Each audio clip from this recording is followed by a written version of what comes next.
Quando a gente pensa no livro dos Salmos, é comum vir à mente assim, canções de louvor, certo? Mas ele é muito, muito mais do que isso. É uma verdadeira jornada de fé, uma saga épica construída de propósito em 5 partes bem distintas. Imagina só como se fosse uma peça de teatro em 5 atos. Essa estrutura não está ali por acaso. Ela nos guia por uma jornada espiritual cheia de altos e baixos que vai da alegria mais pura até uma angústia bem profunda. E é essa pergunta que está bem no coração do que vamos explorar hoje, porque é exatamente aqui que a história dá uma virada brusca, nos colocando cara a cara com uma crise que abala os alicerces da fé. Essa crise tem nome. É o livro 3, que vai do Salmo 73 ao 89.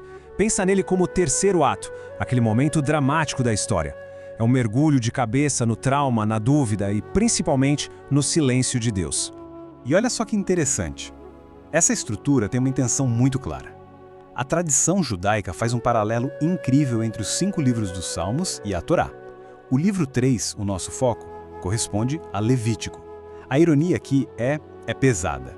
Porque enquanto o Levítico descreve em detalhes como viver com Deus no santuário, o livro 3 é um lamento justamente pela destruição desse santuário. Dá para sentir o tamanho da perda. E essa mudança no tema também aparece em quem está falando. O tom do livro 3 é totalmente moldado por uma troca de autores, sabe? O que nos dá uma perspectiva completamente nova da situação. É que nos livros anteriores, a voz que a gente mais ouve é a do rei Davi. Uma voz de vitória, de poder. O livro 2, por exemplo, termina com aquela oração por um reino glorioso. Já o livro 3, ele nos joga de cara na realidade dura do sofrimento. A voz deixa de ser a da realeza e passa a ser o lamento coletivo de uma nação inteira. E esta tabela mostra o porquê. A voz de Davi quase some, aparece em um único salmo. A maioria aqui é de músicos do templo, os levitas, como Asaf e os filhos de Corá. O trabalho, a identidade deles, tudo estava ligado àquele santuário que agora estava em ruínas. E o nosso guia nessa jornada sombria vai ser Asaf. Ele não é um acadêmico distante, ele é um teólogo em luta. A crise pessoal dele, que a gente vê no Salmo 73, abre o livro e já dá o tom de tudo que vem pela frente. A jornada de Asaf é quase um passo a passo.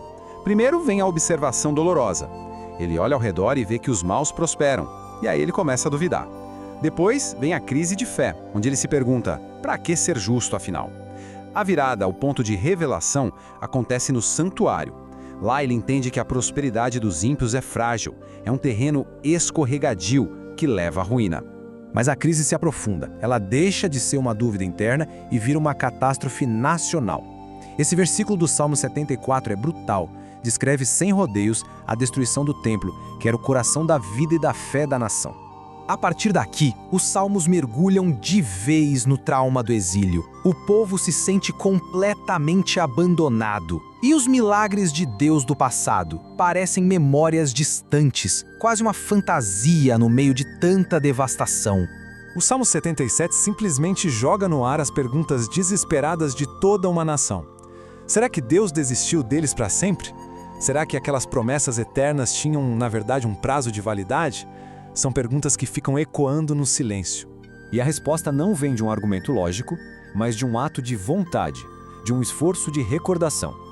A solução dos salmistas é o que a gente pode chamar de terapia da memória. Se forçar a lembrar das grandes obras de Deus no passado, como o Êxodo, mesmo quando o presente parece contradizer tudo aquilo. E isso nos leva direto ao Salmo 78. Ele é o mais longo salmo histórico e funciona como uma dolorosa aula de história para a geração do exílio. A mensagem é bem direta. Não cometam os mesmos erros dos seus antepassados. É um lembrete de que a aliança com Deus é baseada na graça dele, não na fidelidade do povo. Uma lição bem dura de engolir quando o templo e o trono estão em cinzas. E por mais sombria que a jornada tenha sido até aqui, acredite, o livro 3 nos leva ainda mais fundo. A gente chega num clímax emocional e teológico, onde a esperança parece ter se apagado de vez. Estamos falando do Salmo 88. Ele é único, completamente único em todo o saltério, por um motivo bem sombrio. Ele é o único lamento que termina sem nenhuma fresta de luz, sem nenhuma palavra de louvor ou de esperança. As trevas são a minha única companhia. É o verso final. É assim que acaba. É um soco no estômago, Um grito de desespero absoluto que dá voz da experiência humana do abandono total, da depressão espiritual. E o livro termina com o Salmo 89, que escancara a crise teológica. Ele começa celebrando a promessa inabalável de Deus a Davi e, de repente, com um mas devastador, ele confronta Deus diretamente. Ele acusa Deus de quebrar a sua própria aliança eterna. É como se o salmista dissesse: tu prometeste e tu falhaste. Bem, então para que tudo isso? Por que ter uma jornada tão desoladora na Bíblia? Qual o sentido de tanta escuridão? A resposta é que essa crise toda tem um propósito teológico muito profundo.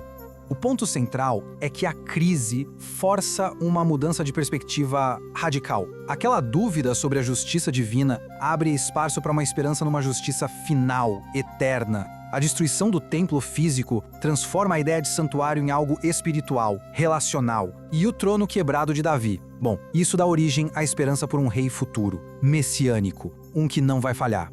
O propósito dessa noite escura da alma coletiva era exatamente esse: desmontar as falsas seguranças. Ao tirar o templo, o rei e a terra, o livro 3 força a fé a se concentrar na única coisa que sobrou: o próprio Deus. E o livro nos deixa com essa pergunta, sabe, pairando no ar. Quando todas as estruturas humanas de poder, de religião falharam, quem é que está no controle? É um gancho perfeito que prepara o terreno para a resposta que vai ecoar com toda a força no livro 4, O Senhor Reina.